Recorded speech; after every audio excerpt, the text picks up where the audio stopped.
Et dans la mouvance de la commémoration des 30 ans de la disparition de Félix Houphouët-Boigny, premier président de la République de Côte d'Ivoire et fondateur du PDCI-RDA, la rédaction s'est penchée sur ce qu'est devenu son héritage politique, l'analyse dans cet élément.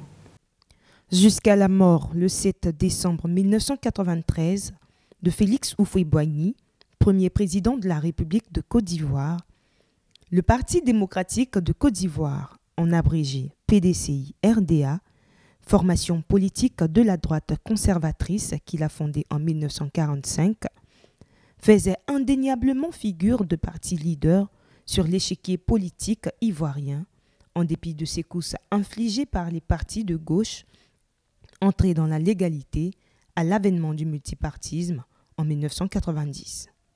30 ans après sa mort, que reste-t-il de l'héritage politique de celui que les Ivoiriens qualifient à juste titre de père fondateur pour marquer le rôle prépondérant qu'il a eu à jouer dans l'aboutissement du combat pour l'indépendance et la construction de la nation ivoirienne. Déjà, dès 1994, une frange de cadres du parti présidentiel, alors dirigé par Henri Konan Bédié, fait dissidence. Le Rassemblement des Républicains, en abrégé RDR, d'idéologie libérale, se crée avec comme leader Jenny Kobina. C'est le début de l'effritement. Et la situation tombe de Charibde aussi là, avec le coup d'État de décembre 1999. Le PDCI est évincé du pouvoir. Une première dans l'histoire de la Côte d'Ivoire post-indépendante.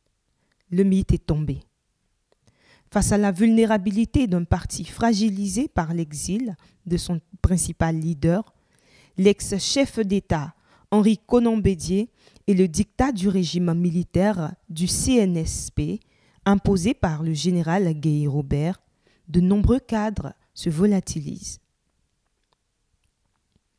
L'arrivée au pouvoir en octobre 2000 du Front populaire ivoirien de Laurent Gbagbo ne contribue qu'à affaiblir un peu plus le parti d'Houphouët-Boigny.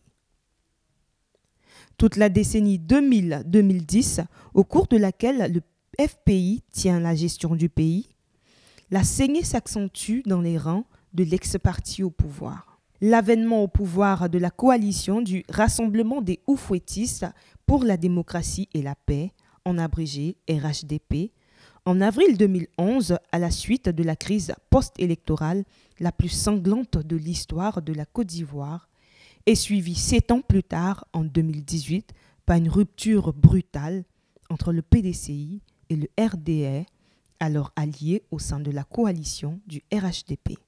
Le 26 janvier 2019, le PDCI brille par son absence au premier congrès ordinaire du RHDP, devenu parti unifié depuis juillet 2018. Le divorce est consommé. 4 mois après la disparition du successeur de Félix Houphouët-Boigny, Henri Konan Bédié, le PDCI est en quête d'un nouveau souffle. Disloqué par les vagues de crises successives qui ont absorbé une partie non négligeable de son électorat, le parti qui se prépare à désigner le 16 décembre prochain un nouveau président en remplacement d'Henri Konan Bédié part fébrile à son 8e congrès ordinaire. Qui, de Tidjane Thiam ou de Jean-Marc Yassé, les 2 candidats encore en lice selon les délibérations du comité électoral, saura repositionner le parti septuagénaire au devant de la scène politique ivoirienne. Le véritable combat pour la renaissance du PDCI-RDA commence à partir de cette date fatidique du 16 décembre 2023.